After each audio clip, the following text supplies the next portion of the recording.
Hi friends, ಇವತ್ತಿನ ದಿನ ನಾವು ಭಾರತ ಮತ್ತು ಕರ್ನಾಟಕದಲ್ಲಿರುವಂಥ ರಾಷ್ಟ್ರೀಯ ಉದ್ಯಾನಗಳ ಬಗ್ಗೆ ತಿಳ್ಕೊಳ್ಳೋಣ. ಭಾರತದಲ್ಲಿ ಪ್ರಸ್ತುತವಾಗಿರುವಂಥ ರಾಷ್ಟ್ರೀಯ ಉದ್ಯಾನವನಗಳ ಸಂಖ್ಯೆ 107. ಅದರಲ್ಲಿ ಭಾರತದಲ್ಲಿ ಪ್ರಸ್ತುತವಾಗಿ ಅತಿ ದೊಡ್ಡ ರಾಷ್ಟ್ರೀಯ ಉದ್ಯಾನವನ ಅಂತಂದಿದ್ರೆ ಏಮಿಸ್ ಎನ್ನುವಂಥದ್ದು, ಅದು ಲಡಾಖ್ನಲ್ಲಿದೆ. ಇನ್ನು ಭಾರತದ ಅತಿ ಚಿಕ್ಕ ರಾಷ್ಟ್ರೀಯ ಉದ್ಯಾನವನ ಅನ್ನುವಂಥದ್ದು ಸೌತ್ ಬಟನ್ ಎನ್ನುವುದು, ಇದು ಅಂಡಮಾನ್ ಮತ್ತು ನಿಕೋಬಾರ್ ದ್ವೀಪದಲ್ಲಿ ಕಂಡುಬರುತ್ತೆ. ಇನ್ನು ಅತಿ ಹೆಚ್ಚು ರಾಷ್ಟ್ರೀಯ ಉದ್ಯಾನವನಗಳನ್ನು ಹೊಂದಿರುವಂತಹ ಭಾರತದ ರಾಜ್ಯ ಅಂತಂದಿದ್ರೆ ಅದು ಮಧ್ಯಪ್ರದೇಶ. 11 ರಾಷ್ಟ್ರೀಯ ಉದ್ಯಾನವನಗಳು ಕಂಡುಬರುತ್ತವೆ.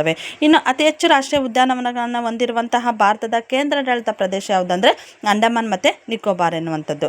ಇನ್ನು ಕರ್ನಾಟಕದ ರಾಷ್ಟ್ರೀಯ ಉದ್ಯಾನವನಗಳ ಸಂಖ್ಯೆ ನೋಡೋದಾದರೆ ಟೋಟಲ್ ಆಗಿ 5 ರಾಷ್ಟ್ರೀಯ ಉದ್ಯಾನವನಗಳು ಕಂಡುಬರ್ತವೆ.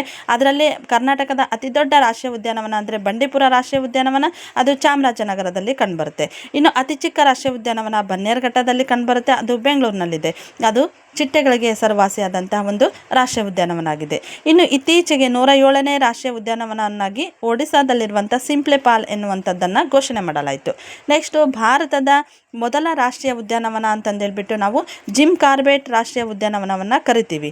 ಇದು ಎಲ್ಲಿದೆ ಅಂತಂದಿದ್ರೆ ಉತ್ತರಾಖಂಡದಲ್ಲಿದೆ. ಇದರ ಮೊದಲ ಹೆಸರು ಏನಪ್ಪ ಅಂತಂದಿದ್ರೆ ವ್ಯಾಲಿ ಆಫ್ ಫ್ಲವರ್ ಅನ್ನುವಂಥದ್ದು.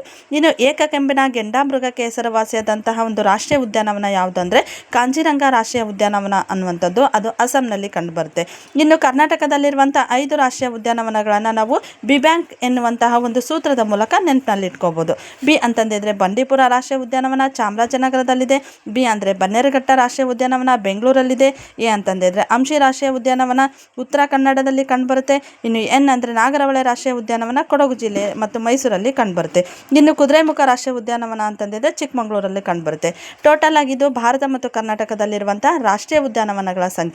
ಇನ್ನು ಹೆಚ್ಚಿನ ಮಾಹಿತಿಗಾಗಿ ನಮ್ಮ ಚಾನಲ್ನ ಸಬ್ಸ್ಕ್ರೈಬ್ ಮಾಡಿ, ಈ ವಿಡಿಯೋವನ್ನು ಲೈಕ್ ಮಾಡಿ ಮತ್ತು ಶೇರ್ ಮಾಡಿ. Thank you.